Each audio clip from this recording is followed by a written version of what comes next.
Y a-t-il encore place pour un scénario rose de croissance après la crise sanitaire ? Au commencement de la crise, il était clair que son étirement et que la succession des rechutes ne pouvaient que miner un peu plus le potentiel de croissance d'économies déjà fragilisées, hantées par le spectre de la stagnation séculaire. Et la succession des chocs depuis les années 70 nous a enseigné un certain fatalisme. Décennie après décennie, la croissance tendancielle de l'OCDE tend à s'étioler sur fond d'un ralentissement de la productivité. Avec un fardeau social et financier qui s'est encore alourdi, et des secteurs moteurs à échelle mondiale, aéronautique, automobile, tourisme, faisant face à une remise en cause profonde de leur modèle d'affaires, difficile dès lors de pressentir autre chose qu'un scénario noir ou gris au-delà du rebond technique induit par la levée des restrictions sanitaires.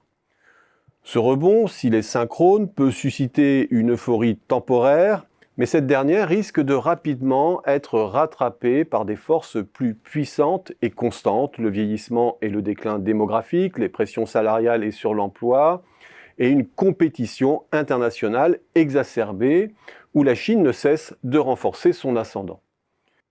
Il est toujours bon, néanmoins, de malmener nos évidences économiques, ne serait-ce que parce que la communauté des économistes a déjà péché par excès de pessimisme dans l'analyse du choc sanitaire. Le décrochage de 5% du PIB des pays de l'OCDE, en moyenne en 2020, est presque 2 fois moindre que les pronostics sombres du printemps, alors même que les hypothèses sanitaires étaient moins alarmantes. Nous avons sous-estimé notamment la vitesse et l'ampleur de la réponse des politiques de soutien public et d'adaptation des agents privés. Tout cela relève d'artifices, penseront certains, d'un argent magique injecté massivement, mais qu'il faut rembourser et qui voile momentanément la cassure profonde des moteurs réels de la croissance. Il faut néanmoins s'intéresser au circuit de cet argent facile. L'argent facile a aussi par le passé armé de vrais mouvements de croissance de l'économie réelle. Or, force est de constater que le monde n'a jamais été soumis à un plan de soutien public aussi massif et synchrone.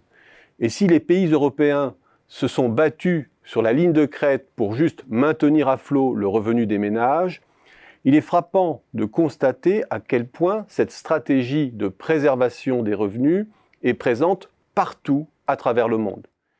Il est surtout frappant de constater à quel point ce qui fait figure de transgression et d'audace en France paraît timoré au regard de l'ampleur du soutien que l'on observe en Amérique du Nord, en Australie ou dans le nord de l'Europe. À tel point que l'on pressent un surajustement des politiques publiques par rapport à la réalité du choc.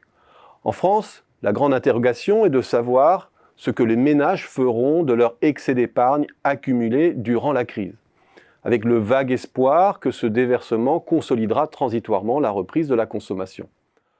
Or, dans certains pays, les ménages aborderont l'après-crise avec un revenu qui surplombe ces niveaux d'avant-crise et de surcroît, une réserve de cash en bonus.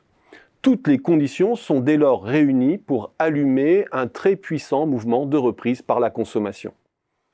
Ajoutons à cela le prisme déformant européen concernant la croissance mondiale. La réalité est en définitive très hétérogène.